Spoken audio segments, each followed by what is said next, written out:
ये आपकी जिम्मेवारी है।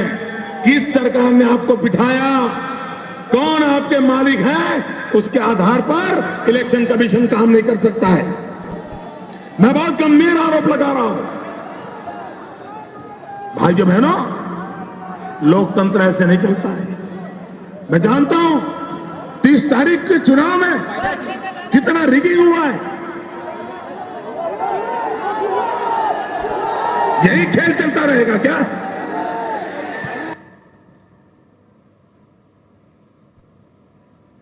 मी काय वेगळं बोलतोय? त्यावेळेला ते गुजरातचे मुख्यमंत्री होते, त्यावेळेस त्यांचं भाषण आहे. आज ते स्वतः पंतप्रधान आहेत. आम्ही काय वेगळं बोलतोय? की सत्ताधाऱ्यांचे, या निवडणूक आयोगाला आम्ही पण तेच सांगतोय, तुम्ही सत्ताधाऱ्यांचे गुलाम नाही आहात.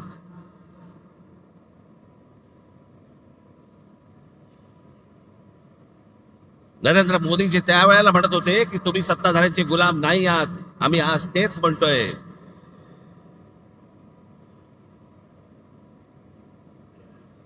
आणि ह्याची हिंमत पर्यंत कुठपर्यंत गेली आता इथे महाराष्ट्रामध्ये?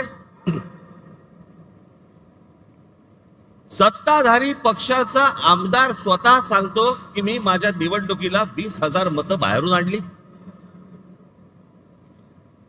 जाहीररित्या भाषणामध्ये बोलतो.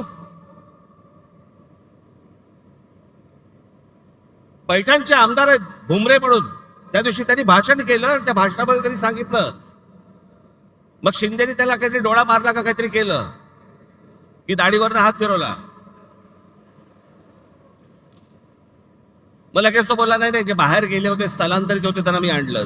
बघा, तुम्ही तुमचंच बघा. पैठणचे आमदार विलास बापू भुमरे यांनी भाषणामध्ये बोलताना त्यांनी विधानसभा निवडणुकीत 20,000 मतदार हे बाहेरून आणले असं सांगितलं. मात्र शिंदे यांनी इशारा करताच विलास भुमरेंनी सारवासारव केली.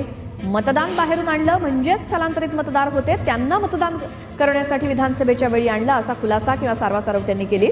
त्यानंतर सभागृहामध्ये एकच हशा पिकला.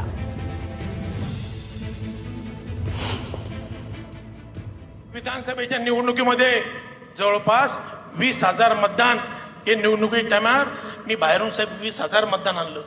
आणि त्या निवडणुकीत मला त्या मतदानाचा 100% फायदा आला. 10 जणांना तिकीट मिळणार नाही.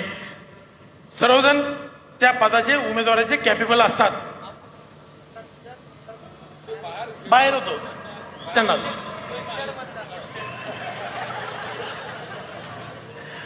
माझ्या मतदारसंघातलं 20,000 मतदान हे बाहेर स्थलांतरित झाले होते.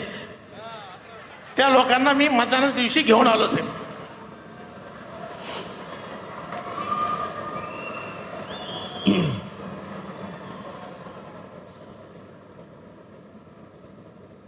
बेधडक सत्ताधारी पक्षातले आमदार तुमच्या नाकावर टिचून बोलतायत.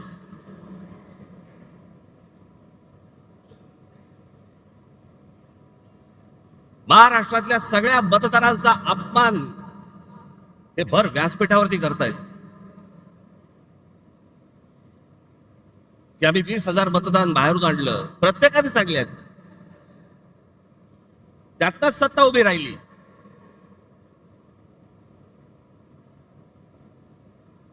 ही त्यांचीच माणसं बोलतायत.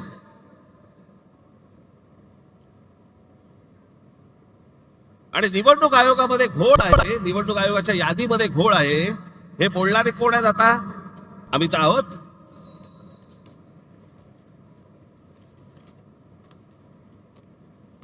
मी अजून 3 व्हिडिओ आणलेत.